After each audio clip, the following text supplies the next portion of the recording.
Mitologi dan sejarah Garuda Pancasila sebagai lambang negara. Garuda Pancasila merupakan lambang negara Indonesia. Perdebatan kerap muncul mengenai burung Garuda hingga kini, yakni keberadaan burung tersebut yang sesungguhnya. Garuda sejatinya makhluk mitos yang telah dikenal warga Indonesia sejak dahulu kala melalui cerita pewayangan.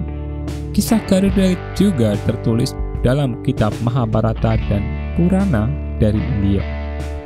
Tidak hanya itu, kisah Garuda sudah dikenal melalui cerita-cerita rakyat hingga relief atau pahatan di banyak candi Indonesia.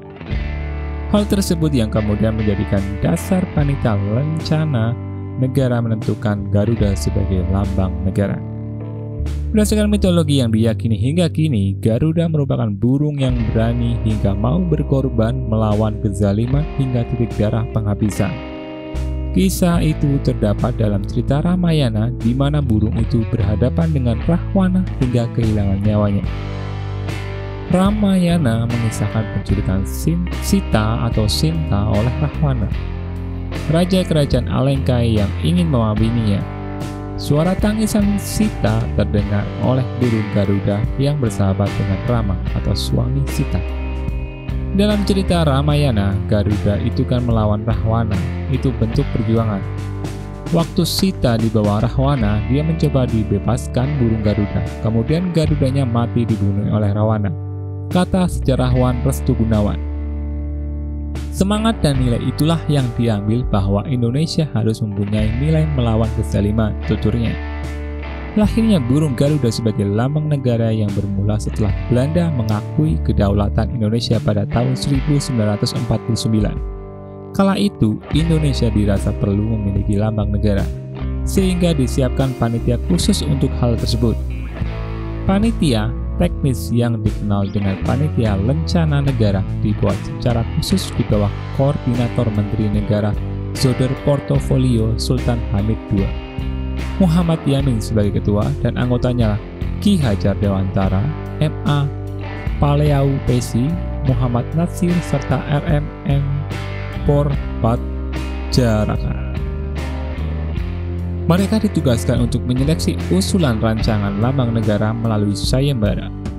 Dibuat sayembara untuk menggambar seperti apa. Berdasarkan kesepakatan terdapat dua rancangan dari Sultan Hamid II dan Muhammad Yamin, kata Restu. Setelah itu gambar tersebut dibawa dan diperlihatkan kepada Soekarno. Persetujuan tidak langsung begitu saja. Beberapa kritik dilontarkan atas gambar tersebut, seperti pada bagian kepala dan kaki burung Garuda. Soekarno kemudian memerintahkan pelukis istana Dullah melukis kembali rancangan tersebut dengan menambahkan jambul kepala burung serta membuat kakinya mencengkram dan berada di depan pita bertulis Bhinneka Tunggal Ika, bukan di belakang pita. Jadi bentukan terakhir yang bagus seperti saat ini itu adalah arahan dari Soekarno, ucapan Restu. Burung dan simbol status. Guru Besar Antropologi Budaya Universitas Gadjah Mada, Hendy Siri Ahimsa Putra, menilai selain dari mitologi, pemilihan burung Garuda sebagai lambang negara juga tidak bisa dilepaskan dari kebudayaan Jawa, khususnya priai, kelas sosial dalam golongan bangsawan. Hal tersebut terlihat dari 5 hal yang diyakini menyempurnakan pria Jawa, yakni Wismo, rumah, Wanito, istri, Turonggo, kuda, Kukilo, burung, dan Curigo, senjata. Terpisah, pusat pemerintahan Hindia Belanda dan tokoh pergerakan nasional kala itu juga berkecimpung di Jawa. Dalam orang Jawa, salah satu harta yang ideal itu adalah kan Kukilo. Kan ada Wismo, Wanito, Turonggo, Kukilo, dan Curigo. Salah satu itu burung, karena dalam dunia orang Jawa itu penting. Saya kira kita tidak bisa lepas dari konteks itu, kata Hendy. Jadi burung Garuda karena itu jelas sekali dalam konteks Ramayana dan masyarakat secara tradisional menyukai burung. Kelas priai salah satu simbol statusnya akan burung. Berdasarkan kedua hal itulah ia meyakini para panitia lencana negara sepakat mengadopsi nilai-nilai Garuda menjadi lambang negara.